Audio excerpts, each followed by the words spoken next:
Hello student, myself Gaurav Pratap Singh. I am working as a lecturer at RBS Polytechnic Bichpuri Agra. और आज मैं जो आपको सब्जेक्ट पढ़ाने वाला हूँ उसका नाम है basics of mechanical and civil engineering, जो कि हम पढ़ते हैं इलेक्ट्रिकल इंजीनियरिंग फर्स्ट ईयर के सेकंड सेमेस्टर में। बेसिकली आपको सब्जेक्ट के बारे में पहले से मैंने इंट्रो पार्ट और कुछ यूनिट 1 के पार्ट को पढ़ा चुका हूँ, जिसमें पूरा मैंने आपको समझाया था कि बेसिक ऑफ मैकेनिकल में हमें क्या क्या पढ़ना है और क्या क्या चीज़ें हैं। और यह भी आपको बताया था कि इसका जो मैकेनिकल वाला पोर्शन है वो मैं आपको पढ़ाऊँगा, बाकी सिविल वाला पोर्शन कोई अन्य टीचर आपको पढ़ाएंगे। तो देखते हैं, एक बार रिवीजन कर लेते हैं कि हमने इसमें क्या क्या चीज़ पढ़ ली हैं। तो इसमें हमने जो पढ़ना स्टार्ट किया था वो पढ़ा था थर्मल इंजीनियरिंग यूनिट 1 में। इसमें एनर्जी के बारे में पढ़ा, उसकी डेफिनेशन क्या होती है। देन आफ्टर थर्मोडायनेमिक अर्थात ऊष्मा गतिकी के बारे में पढ़ा कि ऊष्मा गतिकी क्या है। तो क्या है, तापमान, कार्य और ऊर्जा के बीच जो संबंध स्थापित करता है उसे क्या कहते हैं, ऊष्मा गतिकी। देन आफ्टर हमने थर्मोडायनेमिक सिस्टम पढ़े, यानी कि थर्मोडायनेमिक निकाय। सिस्टम को हिंदी में क्या कहा जाता है, निकाय कहा जाता है। इसके बारे में पढ़ा कि ये क्या होता है, सिस्टम्स क्या होते हैं, सराउंडिंग क्या होती हैं, और साथ ही साथ बाउंड्री क्या चीज़ होती हैं। और इसके साथ ही एक टर्म और हमने पढ़ा था कि सिस्टम और सराउंडिंग मिलकर क्या बनाते हैं, एक यूनिवर्स का निर्माण करते हैं। नेक्स्ट हमने पढ़ा था कि थर्मोडायनेमिक सिस्टम कितने टाइप का होता है, यानी कि निकाय कितने प्रकार के होते हैं। ऊष्मा गतिकी निकाय, थर्मोडायनेमिक सिस्टम को हिंदी में कहा जाता है ऊष्मा गतिकी निकाय। तो यह कितने प्रकार के होते हैं, तो यह हमने पता किए थे। मेनली कितने, 3 टाइप्स के होते हैं, ओपन, क्लोज और आइसोलेटेड। इनके बारे में हमने अध्ययन किया था। ओपन में क्या रहता है, एनर्जी और मास दोनों ट्रांसफ़र करते हैं, जबकि क्लोज्ड में केवल एनर्जी ट्रांसफ़र होती है, मास का ट्रांसफ़र नहीं होता। और थर्ड हमारा क्या था, आइसोलेटेड सिस्टम। इसमें क्या था, ना ही एनर्जी ट्रांसफ़र होती है और साथ ही साथ ना ही मास भी ट्रांसफ़र होता है। तो ये 3 हमने सिस्टम पढ़े थे। देन आफ्टर हमने पढ़ा था थर्मोडायनेमिक वर्क, ठीक, जो कि क्या था, W = P dV, thermodynamic work. इसका भी अध्ययन हमने किया था, वो क्या था, W = P × dV, या फिर W = और ये क्या था, V1 से लेके V2 के लिए, या V इनिशियल से V फाइनल के लिए। तो ये भी हमने अध्ययन किया था। और यह भी बताया था कि यह क्या रहता है, थोड़ा डिफरेंट रहता है किससे, जो नॉर्मल हमारा वर्क है। नॉर्मल जो वर्क होता है उसको अगर हम पढ़ेंगे तो वो क्या होता है, वो होता है W = F × D, यानी कि फोर्स इंटू डिस्प्लेसमेंट। जबकि ये क्या होता है, W = F × dV। तो वर्क डन, ये हमने पढ़ा क्या, थर्मोडायनेमिक वर्क डन। और साथ ही हमने ये भी डिस्क्राइब किया था कि किसी पीवी चार्ट में, किसी पीवी चार्ट, ये क्या है हमारा, ये हमारा P for pressure and V for volume. PV chart में वर्क डन क्या होता है, जो हमारे ग्राफ है उसके नीचे जो एरिया पूरा कवर्ड है वो क्या कहलाएगा, हमारा वर्क डन कहलाएगा या वर्क ट्रांसफ़र कहलाएगा, ठीक। नेक्स्ट हमने इसमें क्या पढ़ा था, ज़ीरोथ लॉ के बारे में पढ़ा था। क्या पढ़ा था, ज़ीरोथ लॉ के बारे में। तो ज़ीरोथ लॉ के बारे में हमने क्या पढ़ा था कि अगर कोई दो सिस्टम आपस में थर्मल इक्विलिब्रियम पर हैं और साथ ही साथ वो तीसरे किसी सिस्टम के साथ थर्मल इक्विलिब्रियम पर हैं, तो तीनों सिस्टम आपस में भी क्या होंगे, थर्मल इक्विलिब्रियम पर होंगे, ठीक। यानी कि अगर हमारा ए जो है वो बी के साथ थर्मल इक्विलिब्रियम पर है, और सिमिलरली हमारा जो बी है वो सी के साथ थर्मल इक्विलिब्रियम है, तो ए और सी भी आपस में थर्मल इक्विलिब्रियम पर होंगे। तो ये हमने किस में पढ़ा, ज़ीरोथ लॉ में। देन हमने एनर्जी के बारे में पढ़ा कि इसकी आवश्यकता क्यों पड़ती है। एडवांटेजेस, जनरल बात है, एडवांटेज किसको नहीं पता होंगे आज के टाइम में इलेक्ट्रिसिटी के। तो इलेक्ट्रिसिटी या इलेक्ट्रिक एनर्जी बात एक ही है। उसके बारे में हमने पढ़ा। जो लास्ट हमने पढ़ा था वो हमने पढ़ा था सोर्स ऑफ एनर्जी के बारे में। मेनली क्या किसके बारे में पढ़ा था, सोर्स ऑफ एनर्जी के बारे में। तो एनर्जी के 2 सोर्स हमने बताए थे, कौन कौन से बताए थे, रिन्यूएबल एनर्जी और नॉन रिन्यूएबल एनर्जी। अब डिफरेंस अगर किया जाए हम सोर्स के बारे में, तो बहुत टाइप से इनमें डिफरेंस किया जा सकता है, ठीक। एक तो हमने पहला टाइप बता दिया, कौन सा, रिन्यूएबल और नॉन रिन्यूएबल एनर्जी। अगर सेकंड हम इनमें डिफरेंस करना चाहें तो सेकंड हमारा डिफरेंस क्या हो सकता है, एक तरीके से कन्वेंशनल और नॉन कन्वेंशनल, यानी कि परंपरागत और अपरंपरागत सोर्स ऑफ एनर्जी, यानी कि जो बहुत पहले से यूज़ हो रहे हैं या जो वो नए नए यूज़ होना शुरू हुए हैं, ठीक। तो ये भी हो सकते हैं। तो इनको कई प्रकार से आपस में बांटा जा सकता है। अब आपको ये तो पता ही है एनर्जी सोर्स का मेनली यूज़ किस लिए किया जाता है, इलेक्ट्रिसिटी जनरेट करने के लिए। ज़्यादातर जो एनर्जी सोर्सेज का यूज़ किया जा रहा है किस लिए किया जा रहा है, इलेक्ट्रिसिटी, क्योंकि हमारी इंडस्ट्रीज़ उसी से चल रही हैं, हमारे घरों में वही चीज़ सप्लाई की जा रही है। तो मेन एनर्जी सोर्स क्या है हमारा, इलेक्ट्रिसिटी। ठीक है, आगे देखते हैं हम कौन कौन से एनर्जी सोर्सेज के बारे में पढ़ेंगे। तो पहला जो हमारा एनर्जी सोर्स है वो क्या है, हाइड्रो एनर्जी सोर्सेज। पहला जो सोर्स है उसका क्या नाम है हमारा, हाइड्रो एनर्जी सोर्सेज। ठीक, हाइड्रो एनर्जी सोर्स से तात्पर्य है जल ऊर्जा स्रोत, हिंदी में इसको कहें तो जल ऊर्जा। इसको हाइडल एनर्जी के नाम से भी जाना जाता है। किसके नाम से जाना जाता है इसको, इसको नाम जाना जाता है हाइडल, HYDEL, हाइडल एनर्जी के नाम से भी इसको जाना जाता है। तो अब हाइडल, हाइड्रो तो जल, अर्थात इसमें किसी न किसी प्रकार से पानी का संलग्न है, वाटर का संलग्न है। तो उसकी डेफिनेशन पढ़ते हैं पहले हम। Hydro power can be defined as a source of renewable energy, बिल्कुल, renewable energy obtain from flowing water and is one of the most reliable, technically exploited and environment friendly renewable energy alternative.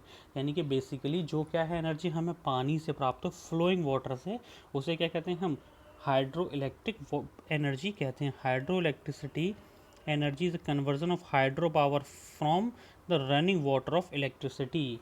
यानी कि पानी के द्वारा जो भी energy generate की जा रही है वो क्या कहलाती है, एक तरीके से वो कहलाती है हमारी हाइड्रो एनर्जी। अब ये किस प्रकार से इसमें कार्य होता है, यानी किस प्रकार से एनर्जी जनरेट की जाती है, देखते हैं हम। ये हमारा क्या एक तरीके का हाइड्रो इलेक्ट्रिक डैम है। क्या है ये हमारा, हाइड्रो इलेक्ट्रिक डैम। अब बेसिकली आपने डैम्स देखे होंगे या बांध देखे होंगे।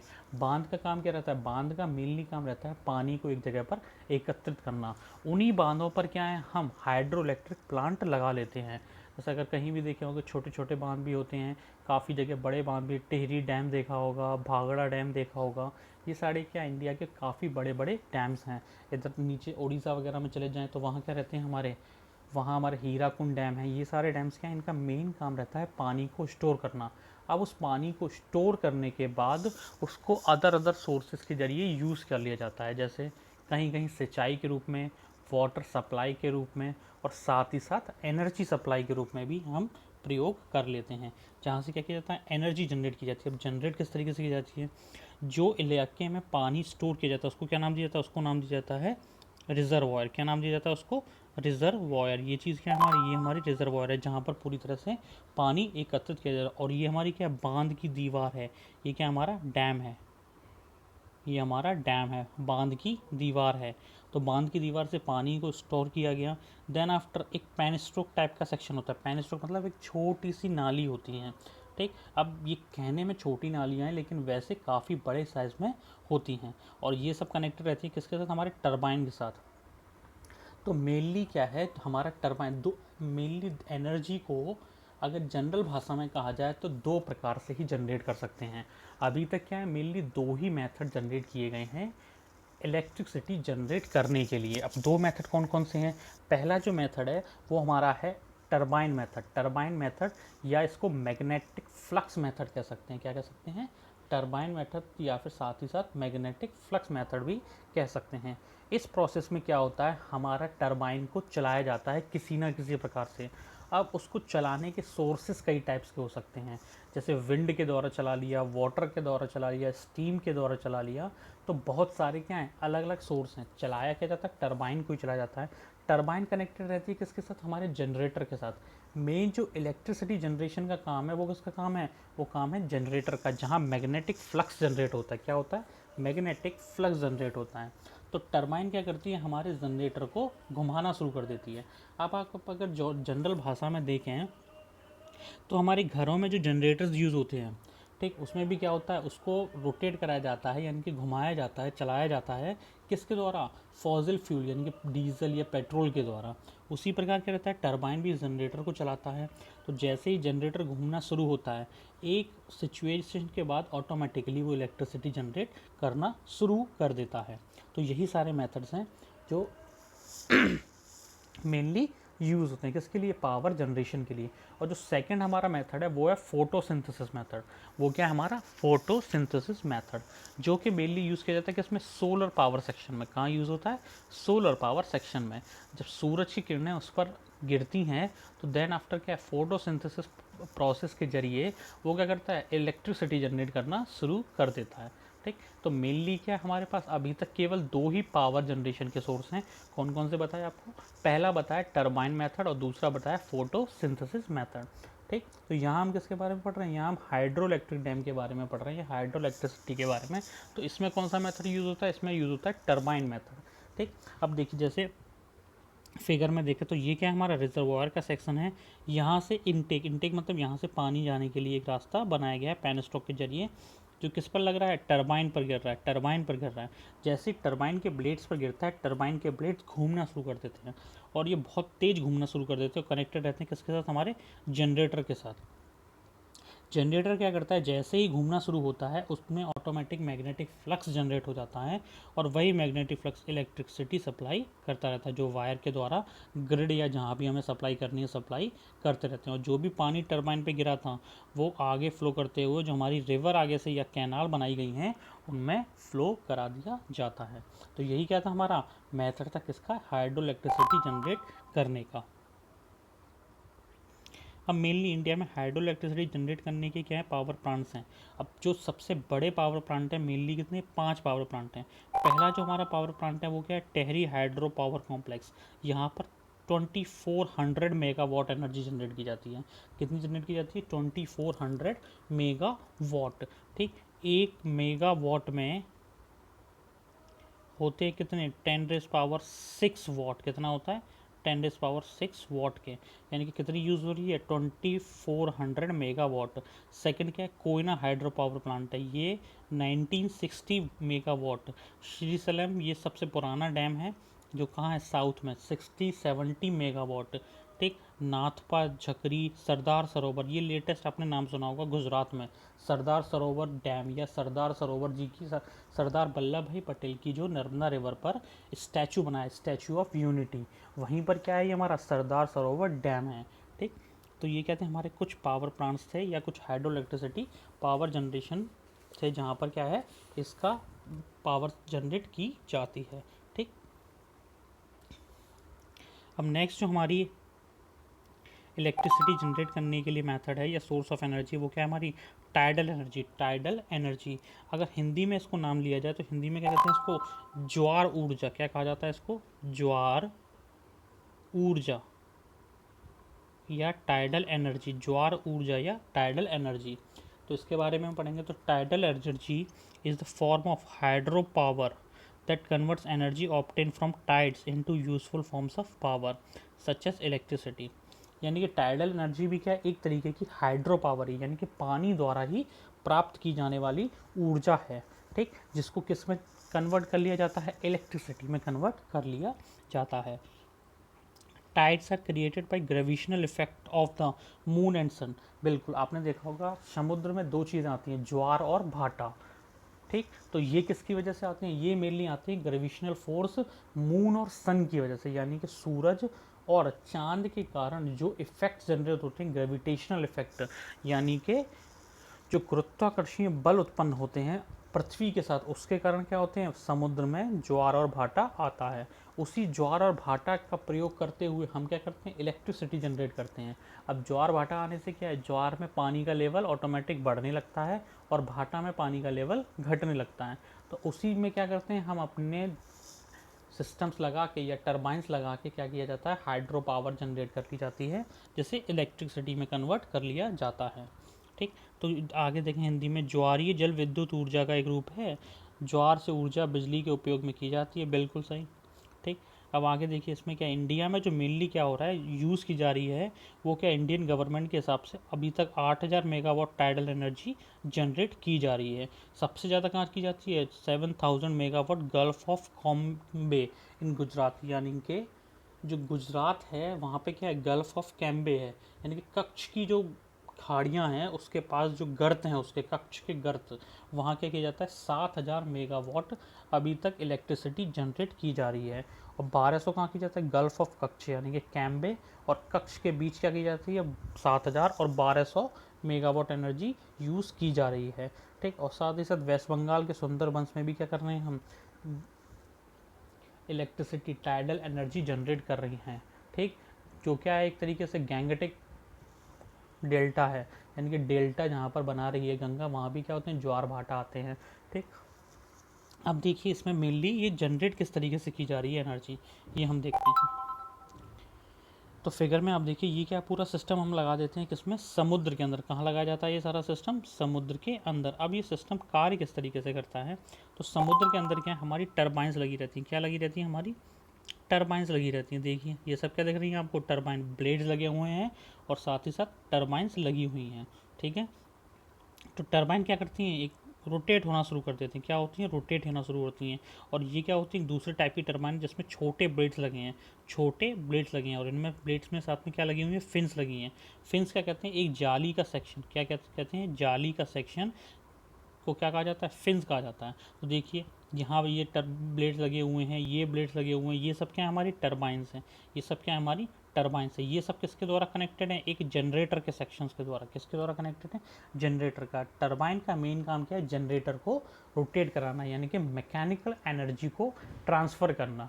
ठीक, जनरेटर क्या करता है, हमारा जनरेटर उस मैकेनिकल एनर्जी को इलेक्ट्रिक पावर में या इलेक्ट्रिक एनर्जी में ट्रांसफ़र कर देता है। ठीक, तो टरबाइंस क्या करती हैं, जो भी अंदर लगी हुई हैं, जैसे ही पानी का लेवल बढ़ना शुरू होता है, यानी कि फ्लो होना शुरू होता है वाटर में एक्स्ट्रा, उसके द्वारा टरबाइंस हमारी रोटेट होना शुरू हो जाती हैं। और जैसे ही रोटेट होना शुरू होती हैं, ये कनेक्टेड होती हैं किसके साथ, जनरेटर के साथ। जनरेटर को भी रोटेट करती हैं और जनरेटर इलेक्ट्रिसिटी जनरेट करके ट्रांसमिट करना शुरू कर देता है किसी भी एनर्जी सोर्स के लिए। ठीक, तो ये क्या थी, हमारी टाइडल एनर्जी थी। नेक्स्ट जो हम पढ़ेंगे वो है, नेक्स्ट जो हमारी है वो क्या है, हमारी विंड एनर्जी, या इसको हिंदी में क्या कहते हैं, इसको हिंदी में कहा जाता है पवन ऊर्जा। क्या कहा जाता है इसको, पवन ऊर्जा या विंड एनर्जी, पवन ऊर्जा या विंड एनर्जी। तो अब आपको नाम से ही पता चल रहा होगा, विंड एनर्जी यानी कि किससे प्राप्त होगी, एयर से प्राप्त होगी। किससे, हवा से प्राप्त होगी। तो जो भी एनर्जी क्या हो रही है, हवा से प्राप्त हो रही है, उसको क्या कहते हैं हम, विंड एनर्जी कहते हैं। लेकिन मेनली क्या है, जो विंड्स हैं यानी कि हवाओं चलने का मेन रीज़न क्या है, सूरज। क्या है, सोलर एनर्जी। क्योंकि जैसे जैसे जहाँ लो प्रेशर बनता है और कहीं हाई प्रेशर बनता है, उसी के द्वारा क्या होता है, हवाएं एक जगह से दूसरी जगह ट्रांसमिट होना शुरू हो जाती हैं। हवा मेनली क्या, एक तरीके से गैस हैं, क्या हैं, गैसेस हैं। तो ये क्या करती हैं, जैसे ही लो प्रेशर जनरेट होता है कहीं पर और हाई प्रेशर जनरेट होता है, उनके बीच ऑटोमेटिकली ट्रांसफ़र होना शुरू कर देती हैं। ट्रांसफ़र क्यों होती हैं, क्योंकि आपको पता है हर चीज़ क्या करती है, अपने इक्विलिब्रियम पर रहना चाहती है। कहाँ रहना चाहती है, इक्विलिब्रियम पर रहना चाहती है। तो उसी के लिए क्या करती है, हवाएं फ्लो होना शुरू हो जाती हैं दोनों तरफ के एरिया को या एटमॉस्फेयर को इक्विलिब्रियम पर करने के लिए। ठीक, तो इसमें हम पढ़ते हैं, wind energy is the form of solar energy. ठीक है, विंड एनर्जी या wind power describe the process which wind is use to generate electricity. यानी कि विंड का यानी कि एयर का प्रयोग करते हैं किसके लिए, जनरेट करने के लिए इलेक्ट्रिसिटी। इसमें यूज़ की जाती है wind turbines convert the kinetic energy in the wind into mechanical power. ठीक है, अब क्या होता है इसमें, एयर में किस टाइप की एनर्जी है, एयर में एनर्जी काइनेटिक एनर्जी। क्यों, क्योंकि उसमें कुछ ना कुछ मास है, लेकिन साथ ही साथ क्या कर रही है, वो वेलोसिटी, हाई वेलोसिटी से ट्रांसफ़र कर रही है। और जैसे ही ये विंड टर्बाइंस पे लगती है, विंड टर्बाइंस घूमना शुरू हो जाते हैं। अब टर्बाइन का आपको काम ही पता है क्या है, टर्बाइन का काम है मैकेनिकल एनर्जी ट्रांसफ़र करना। तो वही मैकेनिकल एनर्जी किसको ट्रांसफ़र की जाती है, जनरेटर्स को। और जनरेटर्स क्या करते हैं, ऑटोमेटिकली इलेक्ट्रिसिटी जनरेट करना शुरू कर देते हैं। ठीक, तो इंडिया में विंड पावर की कैपेसिटी कितनी है अभी तक, 38.789 गीगावाट। क्या है ये, गीगावाट। 1 गीगावाट इजकल टू क्या होता है, इजकल टू होता है 10⁻³ मेगावाट। 10⁻³ मेगावाट यानी कि 10⁻9 ऑफ वाट, 10⁻9 ऑफ वाट। ठीक, तो ये क्या है, गीगावाट में अभी कितनी है, 38.789 गीगावाट यूज़ की जा रही है। और ये कहाँ पर यूज़ हो रही है, मेनली साउथर्न, वेस्टर्न और नॉर्थर्न रीजन में। जहाँ पर ज़्यादा हवाएं चलेंगी वहीं पर क्या लगाएंगे हम, हमारी विंड टर्बाइंस को लगाएंगे। ठीक है, अब देखिए पावर किस तरीके से जनरेट होती है, इसको फिगर में हम देख लेते हैं। सबसे पहले देखें, सबसे पहले क्या रहता है, हमारा टरबाइन का सेक्शन, पवन चक्की या विंड मिल, इसको क्या कहते हैं, विंड मिल।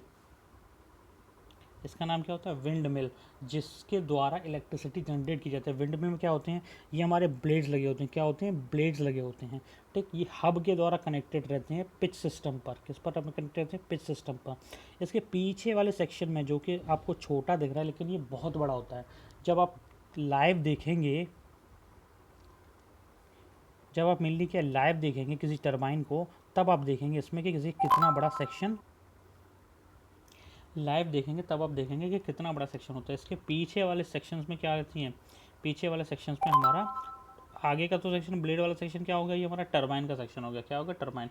जैसे हवा किसके इसके ब्लेड्स पर आ रही है, ये क्या करने लगते हैं, रोटेट होना शुरू कर देते हैं। क्या कर देता है, ये रोटेट होना शुरू कर देता है।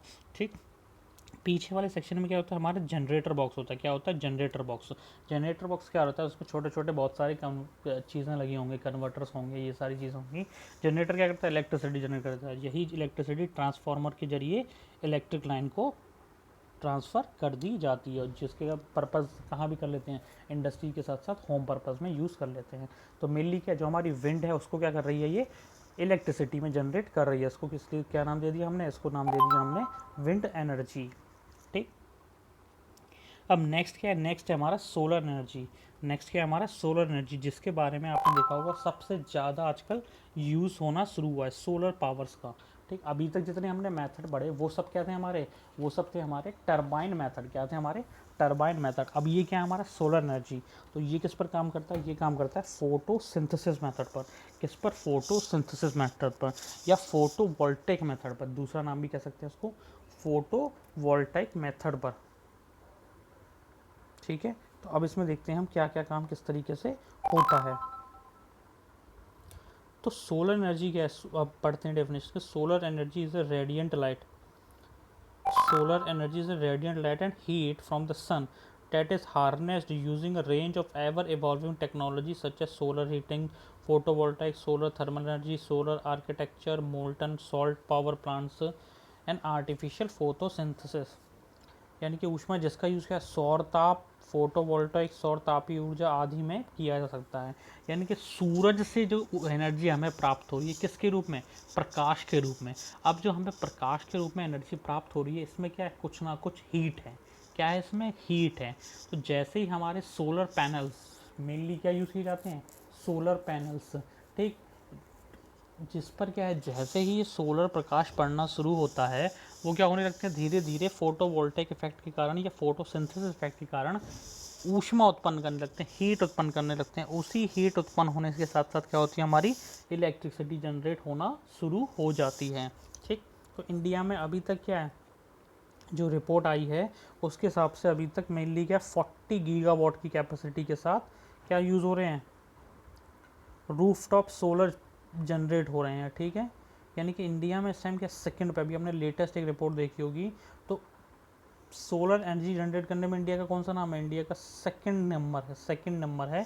फर्स्ट नंबर किसका, फर्स्ट नंबर है यूएसए का। किसका है, यूएसए का। तो इंडिया का सेकंड बिगेस्ट कंट्री है जो क्या कर रही है, रिन्यूएबल एनर्जी के रूप में सोलर एनर्जी का प्रयोग करना शुरू कर दिया है। अब तक क्या हमारा टारगेट लगभग 200 गीगावाट तक पहुंच चुका है। ये पुरानी रिपोर्ट है, हमारा टारगेट 200 गीगावाट तक पहुंच चुका है। ठीक, धीरे धीरे इस टारगेट को कहाँ पहुंचाना है, 1000 गीगावाट तक सोलर एनर्जी जनरेट की जानी है। ठीक, इंडिया में सबसे बड़ा जो सोलर पावर प्लांट है, जो सोलर पावर प्लांट है वो कहाँ पर है, चेन्नई में। कहाँ पर है, चेन्नई में। ठीक, वो किसने बनाया है, वो बनाया है अदानी ने, अदानी कंपनी ने बनाया है। कहाँ पर, चेन्नई में, सबसे बड़ा जो पावर प्लांट है हमारा। ठीक, तो सोलर एनर्जी क्या करती है, मेनली जो भी सूरज से प्राप्त हो रहा है क्या, प्रकाश, उसको किस में कन्वर्ट कर देती है, एक तरीके से इलेक्ट्रिसिटी में। ठीक, तो सूर्य से प्राप्त ऊर्जा को क्या कहा जाता है, सौर ऊर्जा कहता है। क्या कहते हैं, सौर ऊर्जा कहते हैं। ठीक है, इसी के द्वारा क्या करते हैं हम, इलेक्ट्रिसिटी जनरेट कर लेते हैं। ठीक, लेकिन बस ये इसका एक एजम्पशन है कि ये क्या है, केवल दिन के वक्त में ही प्राप्त होती है, रात के वक्त में प्राप्त नहीं होती।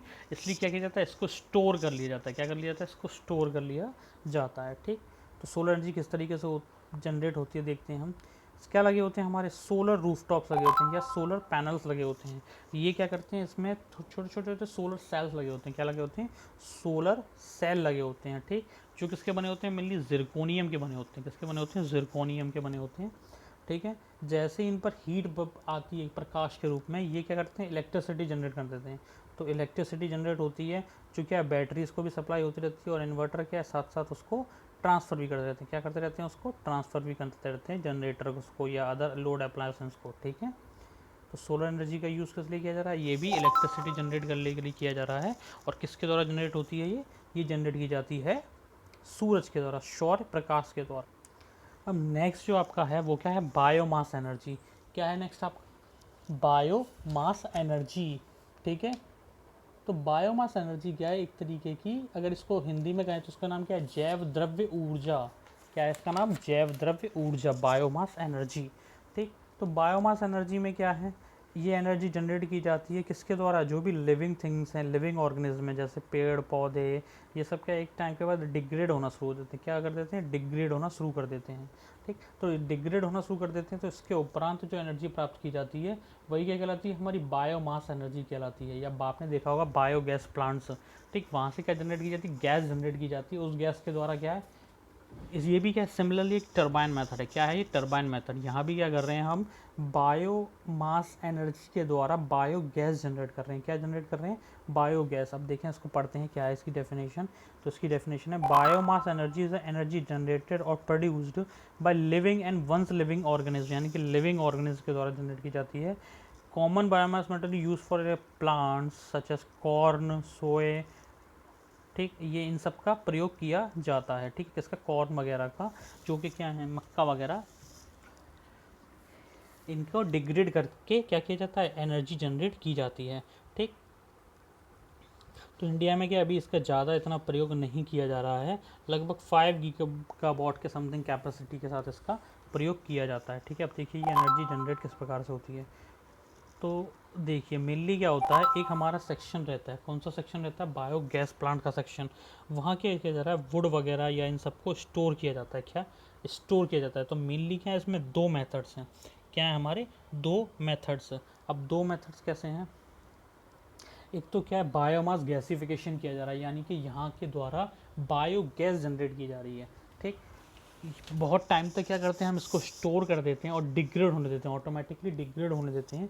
जैसे ही डिग्रेड होना शुरू हो जाती है ये, तो क्या जनरेट करती है, ये जनरेट करती है मीथेन गैस। क्या जनरेट करती है, मीथेन गैस। उन मीथेन गैस के जरिए क्या करते हैं हम, बॉयलर्स में, बॉयलरों को चलाते हैं। क्या करते हैं, बॉयलर्स को चलाया जाता है। और बॉयलर क्या काम करता है, बॉयलर का काम होता है जो भी हमारी स्टीम है उसको, सॉरी, जो हमारा वाटर है उसको क्या करना, स्टीम में कन्वर्ट कर देना। ये किसका काम है हमारा, ये हमारा काम है बॉयलर्स का। तो बॉयलर क्या करते हैं, स्टीम जनरेट करते हैं। स्टीम किस पर फ्लो करा जाती है, टरबाइंस पर फ्लो करा जाती है। टरबाइन किसके द्वारा कनेक्टेड है, जनरेटर के द्वारा, और ऑटोमेटिकली इलेक्ट्रिसिटी प्रोड्यूस होती है और वो क्या होती है, ट्रांसफ़र होती रहती है। तो ये भी क्या एक तरीके से टरबाइन मेथड ही है। क्या ये एक तरीके से टरबाइन मेथड। ठीक, अब नेक्स्ट देखते हैं हम। नेक्स्ट क्या हमारा, न्यूक्लियर एनर्जी। क्या है हमारा, न्यूक्लियर एनर्जी। तो न्यूक्लियर एनर्जी क्या होती है, एक तरीके से न्यूक्लियर पावर सोर्स के जरिए जो एनर्जी प्राप्त हो रही है, यानी कि न्यूक्लियर रिएक्शन के जरिए जो भी एनर्जी प्रोड्यूस की जा रही है उसको क्या कहते हैं हम, न्यूक्लियर एनर्जी का नाम लिया जाता है। अब न्यूक्लियर एनर्जी किस टाइप से है, ये भी एक तरीके का क्या टरबाइन मेथड है। ये भी क्या एक तरीके का टरबाइन मेथड। इसमें भी न्यूक्लियर एनर्जी का जो यूज़ है वो वाटर को स्टीम में कन्वर्ट करने के लिए किया जाता है। क्या करते हैं, वाटर को स्टीम में कन्वर्ट करने के लिए। और वही स्टीम किस पर फ्लो कराई जाती है, वही स्टीम फ्लो कराई जाती है टरबाइंस पर। टरबाइंस रोटेट होती हैं, इलेक्ट्रिसिटी जनरेट करती हैं। ठीक, तो न्यूक्लियर पावर सोर्स में क्या है, 2 टाइप के प्रोसेस होते हैं, 2 टाइप्स के प्रोसेस कराए जाते हैं। एक तो फ्यूजन और फिजन।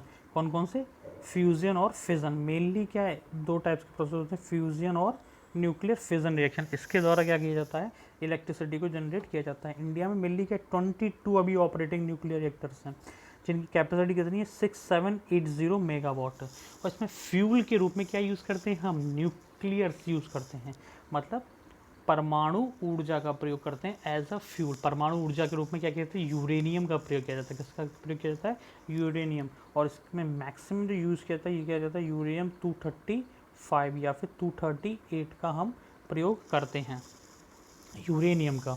ठीक है, जो मेन 7 जो न्यूक्लियर पावर प्लांट है सबसे अधिक क्या है, उपयोग में लाए जाते हैं। ठीक है, अब देखिए वर्क किस तरीके से करते हैं। तो हमारा क्या एक न्यूक्लियर सेक्शन रहता है, न्यूक्लियर सेक्शन रहता है जहाँ पर न्यूक्लियर फ्यूल को जलाया जाता है। उसमें क्या होती है, कोर्स होती हैं, कंट्रोल रॉड्स होती हैं जो कंट्रोल करती है जिसके अंदर फ्यूल को जलाया जा रहा है। ठीक, और यही फ्यूल क्या है, फ्लो कराया जाता है। तो जैसे फ्लो कराएंगे तो यहाँ पे क्या है, ऑटोमेटिकली हीट जनरेट हो रही है। क्या हो रही है, हीट जनरेट हो रही है।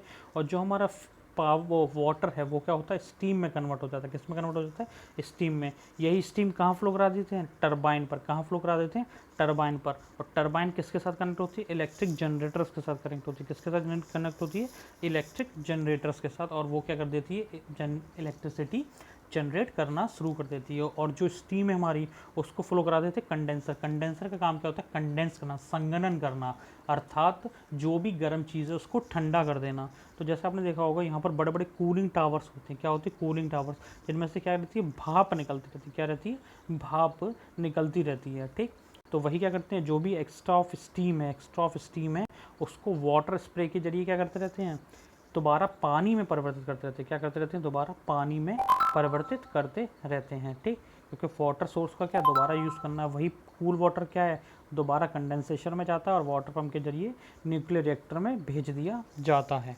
ठीक, तो ये जो था क्या था, हमारा न्यूक्लियर एनर्जी के जरिए पावर प्रोड्यूस करना। ठीक, तो ये आपके कुछ पावर सोर्सेस थे। अब क्या इसमें एक जीवाश्म ईंधन के रूप में क्या है, हम पेट्रोल का भी यूज़ कर लेते हैं, डीजल्स का भी यूज़ कर लेते हैं, या गैसेस का भी यूज़ कर लेते हैं। लेकिन मेथड सब में क्या है, वही टरबाइन मेथड। टरबाइन मेथड में क्या, टरबाइन को रोटेट कराना है। रोटेट कराने के माध्यम अलग हो सकते हैं, वाटर हो सकता है, स्टीम हो सकती है, और साथ ही साथ विंड भी हो सकती है। उसके द्वारा क्या है, टरबाइन को रोटेट कराना। टरबाइन मैकेनिकल एनर्जी कहाँ ट्रांसफ़र कर देता है, हमारे जनरेटर सेक्शन में। और जनरेटर्स क्या करते हैं, उसी मैकेनिकल एनर्जी को इलेक्ट्रिक एनर्जी में कन्वर्ट करते हैं और इलेक्ट्रिसिटी सप्लाई कर देते हैं। तो आपके सिलेबस में ये कुछ मैथड्स से किस थे, हमारे सोर्स ऑफ एनर्जी के। नेक्स्ट क्लास से क्या है, हम नए टॉपिक्स पढ़ेंगे। और जिससे भी इसकी पीडीएफ डाउनलोड करनी है वो डिस्क्रिप्शन में दिए हुए लिंक पर जाकर, जो कि एक टेलीग्राम लिंक है, वहाँ पर पहले उस ग्रुप को ज्वाइन करें, देन आफ्टर वहाँ से पीडीएफ डाउनलोड करना शुरू कर दें। धन्यवाद।